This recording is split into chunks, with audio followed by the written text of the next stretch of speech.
আমি একজন মানুষকে অনেক ভালোবাসি, আমার জীবনের চেয়েও বেশি।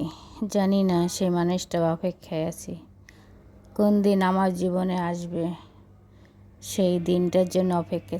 হ্যালো এভরিওয়ান, আসসালামু আলাইকুম। সবাই কেমন আছেন? আলহামদুলিল্লাহ, আপনাদের বোন ভালো আছে। যাই হোক, আর এটা রান্না বান্না করলাম, আর অনেক দিন পরে একটা ভিডিও বানাইতে আসি।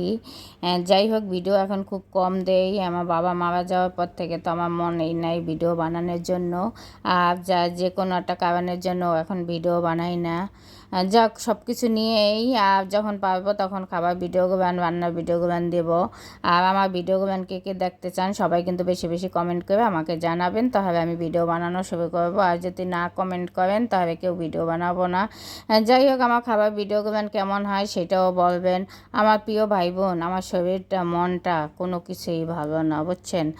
যাই হোক, তারপরও আমার পাশে একজন আছে, আমাকে অনেক সাপোর্ট দেয়। সেই মানুষটাকে তো আমি অনেক অনেক ধন্যবাদ দিই। সেই মানুষটার জন্য আমি এখন মনে হয় বেঁচে আছি। সেই মানুষটার জন্য আমার বাবা মারা যাওয়ার পর থেকে আমার চেহারা, মন, শরীর একদম মানে নিস্তেজ হয়ে গেছিল। আমি খুব কষ্ট পাইছিলাম।